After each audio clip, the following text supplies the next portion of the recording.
औज़ुबिल्लाहिमिनश्शैतानिर्रजीम बिस्मिल्लाहिर्रहमानिर्रहीम। अस्सलाम वालेकुम। Welcome to journey of learn knowledge. आज का हमारा स्टैटिक्स का जो लेक्चर नंबर है वो 26 से स्टार्ट हो रहा है। चैनल को सब्सक्राइब लाजमी कर लीजिए, वीडियो को लाइक भी कीजिए। चलिए हम अपना स्टार्ट करते हैं। सबसे पहले हमारे पास है vibrate random variable. Vibrate by से आपको अंदाज़ा हो जाना चाहिए, मतलब दो, ठीक है। A vibrate random variable consists of two random variables defined on the same experiment, ठीक है। मतलब एक ही एक्सपेरिमेंट में हम जो वेरिएबल्स देखते हैं वो दो होते हैं। हम इसमें वाइब्रेट रैंडम वेरिएबल में दो को देखेंगे और उन दोनों को एक साथ देखेंगे, ठीक है, एक को नहीं देखेंगे।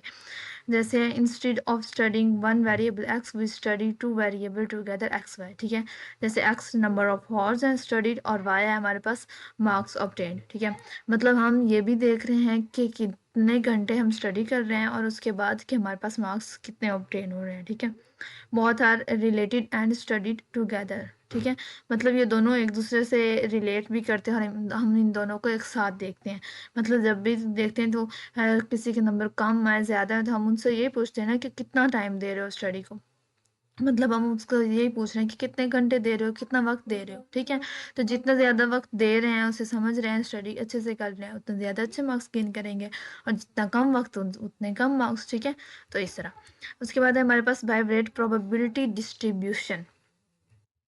इसमें हमारे पास probability distribution that describes the joint behaviour of two random variables. Joint यानी बिल्कुल पेयर जिसको बोलते हैं हम। It tells us how probabilities are distributed for pairs of values. जैसे x2 है और y3 है, मतलब मिलना जुलना, जैसे बिल्कुल करीब करीब होना, ठीक है। मतलब अब इसमें हमारे पास फ़र्क क्या आ गया कि जो हमने ऊपर देखा हमारे पास है वाइब्रेट रैंडम वेरिएबल, उसमें हम दो वेरिएबल्स को देख रहे हैं, ठीक है। इतना तो पता चल गया कि वाइब्रेट में हमने दो रैंडम वेरिएबल्स को देखना है। और वाइब्रेट प्रोबेबिलिटी डिस्ट्रीब्यूशन ये है जिसमें हमने हमारे पास तो दो होंगे और ऐसी वो वेरिएबल्स होंगे जो करीब करीब होंगे, ठीक है, मिलते जुलते पेयर टाइप, ठीक है। उसके बाद है हमारे पास joint probability distribution, the probability that two random variables take specific values at the same time. यानी एक ही वक्त में उनकी जो है वो स्पेसिफिक वैल्यू का होना, ठीक है। तो वो हमारे पास होगा जॉइंट प्रोबेबिलिटी डिस्ट्रीब्यूशन, ठीक है। अब ये आप फ़र्क देख रहे हैं, हमने ऊपर वाइब्रेट प्रोबेबिलिटी डिस्ट्रीब्यूशन देखा जिसमें उन वैल्यूज़ का मुतगय्यरात का, यानी जो वेरिएबल्स हैं, वेरिएबल को मुतगय्यर बोलते हैं ना, तो वेरिएबल्स का करीब करीब होना, ठीक है। और जो हमारे पास ये है हमारा ओके, और जो हमारे पास जॉइंट प्रोबेबिलिटी डिस्ट्रीब्यूशन है उसमें है हमारे पास के एक जो हमारे पास वेरिएबल्स मौजूद हैं, वैल्यूज़ सॉरी मौजूद हैं, उन वैल्यूज़ का हमारे पास स्पेसिफिक वेरिएबल्स मौजूद हैं, उन स्पेसिफिक वैल्यूज़ होना उनकी, ठीक है। जैसे हमारे पास ये मौजूद है कि एक्स इज इक्वल एक्स है और वाई इज इक्वल वाई है, ठीक है। एग्जाम्पल में हम देखें तो हमारे पास है एक मेल है, ठीक है, और वो एक एम्प्लॉय है, ठीक है। तो मेल मुतगय्यर हो गया और एम्प्लॉय है ये भी मुतगय्यर हो गया, ठीक है। बिल्कुल इसी तरह हम बोल सकते हैं जैसे कि एक मर्द है और वो बेटा है, ठीक है। या एक टाइम पे मतलब हम इसमें ये नहीं कहेंगे कि मर्द है वो बेटा भी है, फिर बाप भी है, फिर शौहर भी है, इस तरह नहीं। हम वो इस तरह से ना फिर वो चला जाएगा, मल्टी प्रोबेबिलिटी जो हो जाएगी वो उनमें चला जाएगा, ठीक है। लेकिन हम सिर्फ यहाँ पे जॉइंट को एक बात करें जिसमें दो हो जाती हैं उसकी मुतगय्यरात तो स्पेसिफिक वैल्यूज हो जाती हैं। अब मर्द है, ठीक हो गया, अब उसकी स्पेसिफिक वैल्यू भी ये भी होगी, एक तो वो मर्द है, ठीक है, और फिर ये दूसरा वो एक एम्प्लॉय है, ठीक है। तो इसमें हम जैसे हमने मिसाल दी कि औरत है और वो भी एम्प्लॉय है, ठीक है। ये बात हो गई कि एक तो उसका हो गया कि वो जेंडर हो गया, ठीक है, और दूसरा कि वो उसकी जॉब वगैरह क्या क्या कर रही है, ठीक है। तो ये ठीक है, ये स्पेसिफिक चीज़ें होंगी। लेकिन हम रिश्तों में जैसे देखें हम ये बोल सकते हैं कि औरत है तो वो एक बेटी है, ठीक है, या एक माँ है। एक टाइम पे हम एक ही बात करेंगे, उसके मल्टीपल बात नहीं करेंगे, वो मल्टीपल में चला जाएगा। जब हम ये कहेंगे बेटी भी है, माँ भी है और ये बीवी भी है, ठीक है, इस तरह से, तो वो अलग अलग वो मल्टीपल में चला जाएगा, ठीक है। एक टाइम पे हम एक ही की बात करेंगे। ओके, इसके बाद है हमारे पास मार्जिनल प्रोबेबिलिटी डिस्ट्रीब्यूशन। अब मार्जिनल क्या है? The probability distribution of one variable ignoring the other, जिसमें हम एक को इग्नोर कर रहे हैं और दूसरे को हम देख रहे हैं। ठीक है, इसमें क्या है? वही add joint probabilities over the other variable. ठीक है, जैसे हमारे पास ये है कि finding probability of X regardless of Y. ठीक है, एक्स को हम देख रहे हैं, वाई को नहीं। The probability that a person is employed whether male और फीमेल। ठीक है, इसमें अब हम ये देखते हैं कि हम ये देख रहे हैं कि वो एम्प्लॉय है। ठीक है, इस चीज़ को इग्नोर कर देते हैं कि मेल है या फीमेल है। ठीक है, अब इस चीज़ को हम नज़रअंदाज कर रहे हैं, तो ये एक को हम देख रहे हैं ना और एक को इग्नोर कर रहे हैं, तो वो हमारे पास मार्जिनल प्रोबेबिलिटी हो जाएगी। यानी हम इसको इग्नोर कर रहे हैं कि वो मेल है या फीमेल है, बस हम ये देख रहे हैं कि वो एम्प्लॉय है। ठीक है, तो ये हमारा मार्जिनल प्रोबेबिलिटी हो जाएगा। उसके बाद expected value of a bivariate distribution. ठीक है, इसमें अब हमारे पास है द एक्सपेक्टेड मीन। मीन यानी दरमियान वाला जो हम निकालते हैं। ठीक है, जिसको दरमियाना बोलते हैं, जिसको औसत भी बोलते हैं। Value of a function of two random variables. ठीक है, तो used to calculate average outcomes involving X and Y. मतलब सबको इन्वॉल्व करके हम जो एवरेज वैल्यू निकालते हैं ना, ठीक है, आउटकम्स निकालते हैं, वो हमारे पास हो जाती है accepted value of a vibrate distribution. ठीक है, जिसको मीन भी बोला जाता है, एक्सपेक्टेड को हम मीन भी बोलते हैं। ठीक है, ये ध्यान रखिएगा। अच्छा, इसके बाद है हमारे पास, अच्छा एग्जांपल में कि expected income based on education and experience. ठीक है, मतलब हमारे पास जो इनकम आ रही है वो उसकी तालीम और उसके जो तजर्बा है, एक्सपीरियंस के बेस पर कितनी इनकम उसकी आ रही है। ठीक है, और उसमें उसकी अब कितनी इनकम बन रही है ओवरऑल। ठीक है, तो वो आ जाएगा। अब इसमें हमारे पास ये एक पूरा टेबल मौजूद है जिसमें हम इन सबका डिफरेंस यहाँ पे मौजूद है। एक सेकंड, जैसे हाँ, ये वाइब्रेट आ गया हमारे पास, वाइब्रेट प्रोबेबिलिटी डिस्ट्रीब्यूशन आ गई पहले, उसके बाद जॉइंट प्रोबेबिलिटी डिस्ट्रीब्यूशन आ गई, फिर मार्जिनल प्रोबेबिलिटी डिस्ट्रीब्यूशन आ गया और यहाँ पे नीचे एक्सपेक्ट आ गई। ठीक है, ये सारी चीज़ें ऊपर जो हमने अभी रीड की हैं सारी वही है, बस एक नज़र आप इसे देख लीजिएगा। ठीक है, एग्जाम्पल्स भी वही हैं सारी, बस याद रखने के लिए कि शॉर्ट फॉर्म में हम याद रख सके, भूले ना, मैथ्स करते हैं ना ज़्यादातर। अच्छा, उसके बाद है हमारे पास लेक्चर नंबर 27, कोवेरियंस। ठीक है, covariance measures the direction of relationship between two variables. जो कोवेरियंस होता है ना, ये किसी भी मतलब हमारे पास रिलेशन है ना, दो वेरिएबल्स के दरमियान रिलेशन है, ताल्लुक है, तो ये उसकी सिमत को वाज़ह करता है। ठीक है, जैसे पॉजिटिव कोवेरियंस, तो ये हमारे पास हो गया वेरिएबल्स मूव टुगेदर। मतलब अगर पॉजिटिव कोवेरियंस होगा ना, तो मतलब वो दोनों एक साथ मूव कर रहे हैं, और अगर नेगेटिव होगा तो मतलब एक इंक्रीज कर रहा है और दूसरा डिक्रीज कर रहा है। ठीक है, ओका ओके सॉरी ओके। इसके बाद है हमारे पास के ये एग्जांपल है, जैसे इनकम हमारी जो है वो बढ़ रही है, तो स्पेंडिंग वो भी बढ़ रही है, तो ये पॉजिटिव कोवेरियंस है। ठीक है, इनकम अगर बढ़ती है तो साथ में अखराजात भी बढ़ते ही जाते हैं ऑटोमेटिकली। ठीक है, उसके बाद है हमारे पास देखो हॉर्स हैं ऑफ स्टडी, वो बढ़ रहे हैं, और टीवी टाइम वो कम हो रहा है। ज़ाहिर है, अब कम टीवी देखेंगे तभी स्टडी को ज़्यादा वक्त दे पाएंगे ना, अगर टीवी देखते रहेंगे तो स्टडी को वक्त कम होगा। ठीक है, तो ये नेगेटिव कोवेरियंस हो गया। ठीक है, इसके बाद है हमारे पास फार्मूला ऑफ कोवेरियंस। ये covariance into X Y is equal E, और ये एक्स और म्यू एक्स, फिर एक्स माइनस म्यू वाई। ठीक है, एक्सप्लेनेशन है shows how much two variables vary together. मतलब इसमें ये दिखाया जा रहा है कि कैसे जो दो वेरिएबल्स हैं वो एक दूसरे से डिफरेंट हो सकते हैं। ठीक है, इसके बाद हमारे पास कोरिलेशन। ठीक है, इसमें है कि correlation measures the strength and direction of the relationship between two variables. अब एक चीज़ ध्यान से देख लें कि हमने जो अभी ऊपर देखा हमारे पास, वो था हमारे पास कोवेरियंस। ठीक है, और अब हम देख रहे हैं वो जो है हमारे पास कोरिलेशन। ठीक है, कोवेरियंस में हमने सिर्फ उसकी डायरेक्शन देखी है। ठीक है, और कोरिलेशन में हम स्ट्रेंथ भी देख रहे हैं और डायरेक्शन भी देख रहे हैं। ठीक है, ये दो वेरिएबल्स के दरमियान जो रिलेशन है, एक तो वो कितना मजबूत है, और दूसरा उसकी सिमत, जैसे हमने ऊपर सिमत देखी कि दोनों का साथ में चलना, या एक का इंक्रीज होना दूसरे का डिक्रीज होना। ठीक है, तो को रिलेशन में हम स्ट्रेंथ और डायरेक्शन दोनों देखते हैं। तो एक्सप्लेनेशन है unlike covariance correlation is standardised.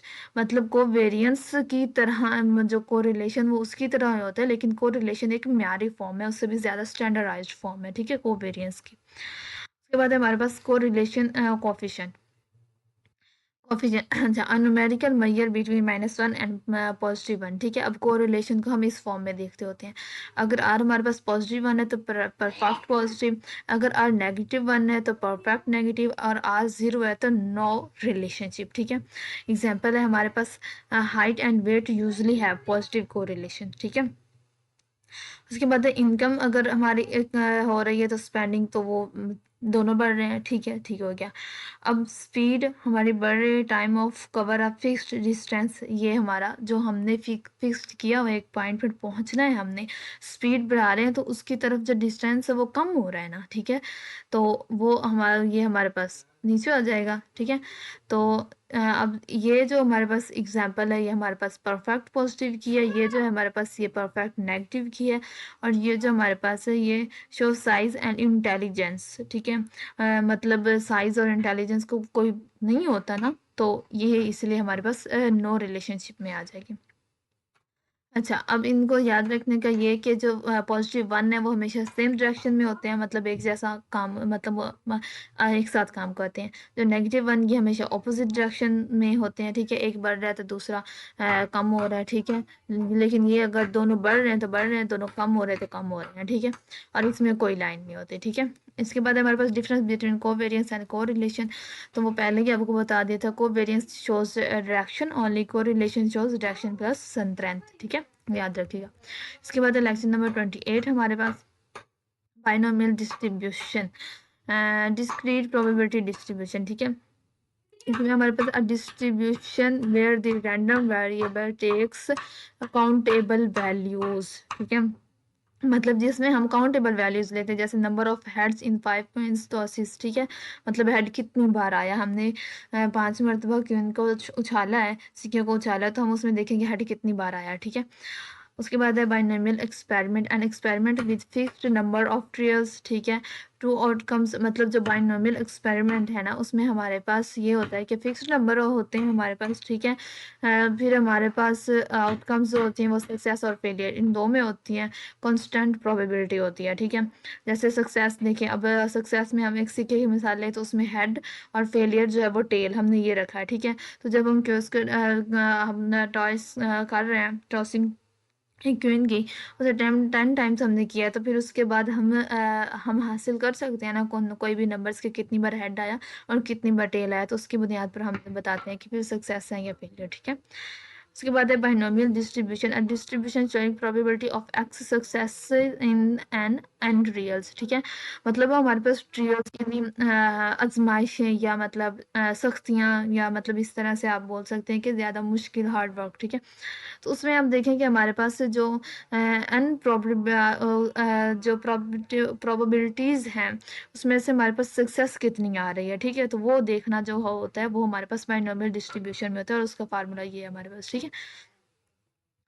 उसके बाद है हमारे पास mean of binomial distribution, the mean of binomial distribution. Mean हम इतनी बार पीछे मिड टर्म में भी कई दफ़ा ये हो चुका है, अब फाइनल में भी बार बार ये यूज़ हो रहा है। मीन का आपको पहले ही बता चुके हैं कि दरमियाना ठीक है, वस्त जिसको औसत भी बोलते हैं, वस्त भी बोलते हैं ठीक है।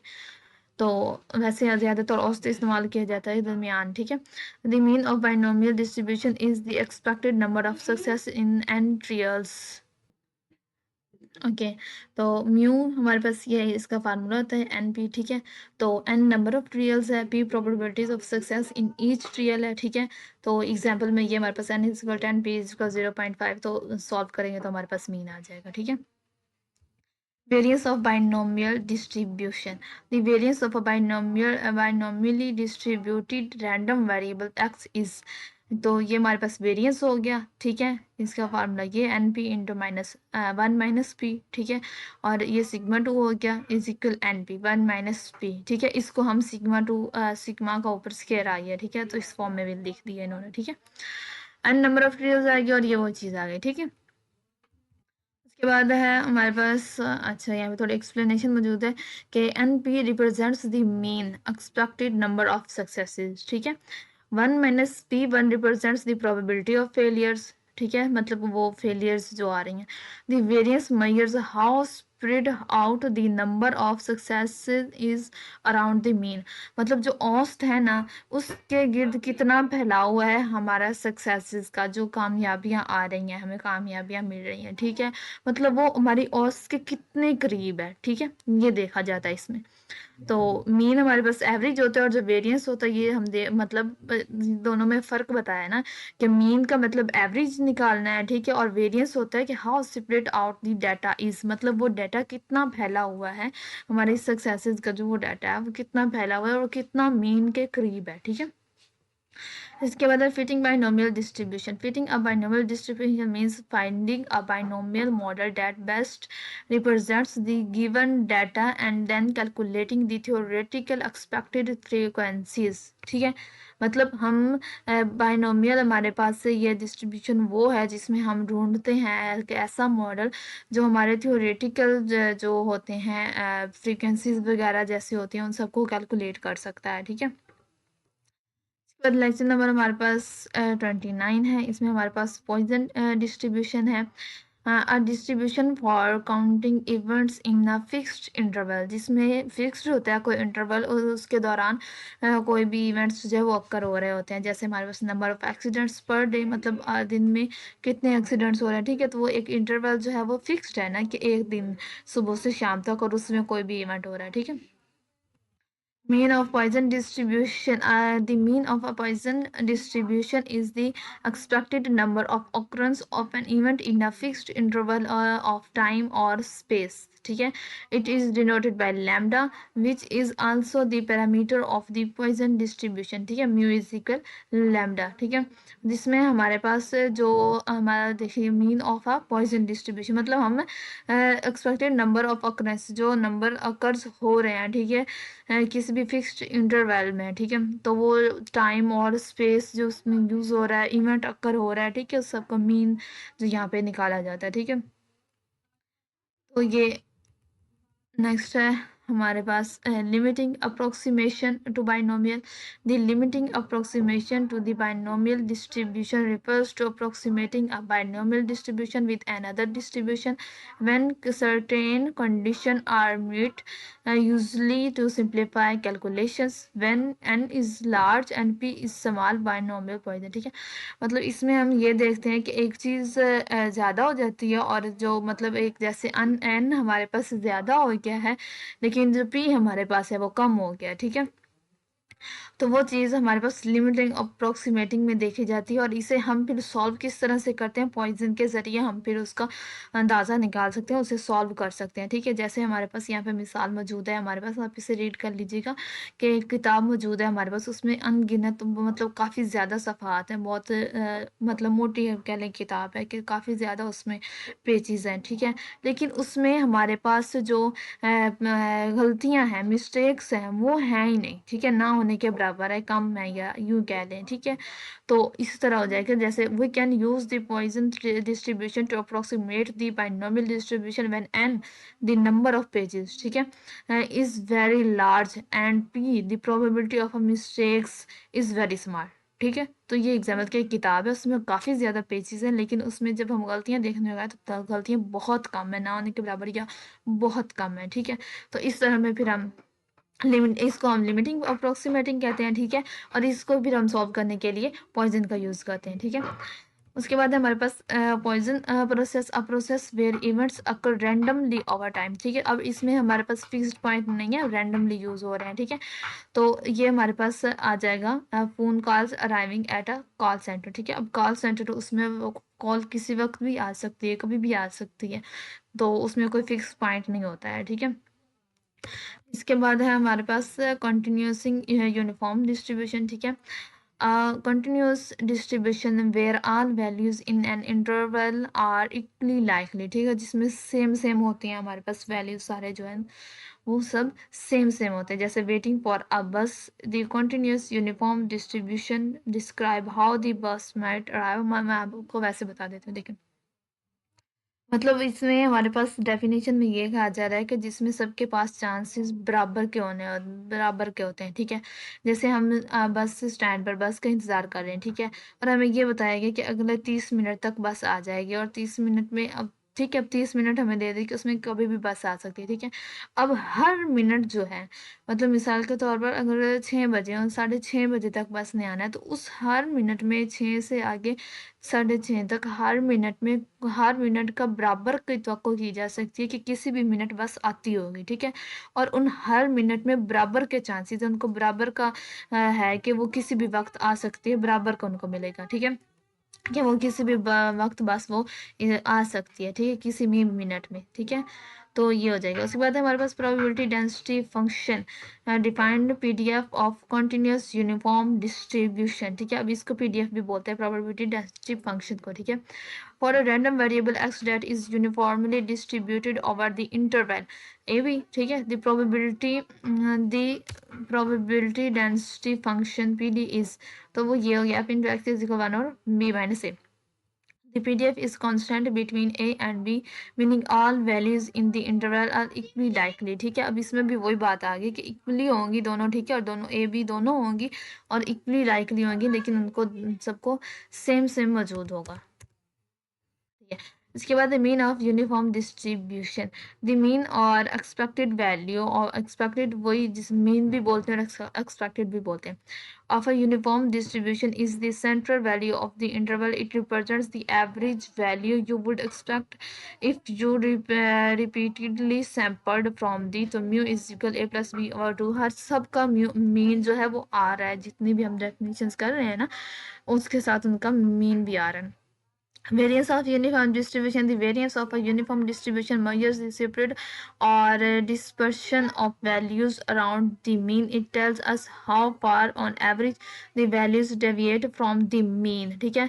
और इसका भी वही आ गया, ठीक है, कि जब हमारे पास हम ये देखते हैं कि वो कितनी हमारे बस के करीब है, जो वैल्यूज है वो फैलाव जो है वो उनका हमारे सक्सेस का या फेलियर का, सक्सेस का ज़्यादातर देखा जाता है, तो वो हमारे मीन के कितनी करीब है, ठीक है। तो नीचे उसका फार्मूला भी देखिए। नेक्स्ट लेक्चर नंबर 13 हमारे पास normal distribution, a continuous probability distribution with bell shaped curve, जिसमें बेल शेप्ड की कर्व होती है, ठीक है। Properties of normal distribution symmetric होता है ये, यानी इक्वल होता है कि हर जगह उसका फैलाव यकसा होता है, ठीक है।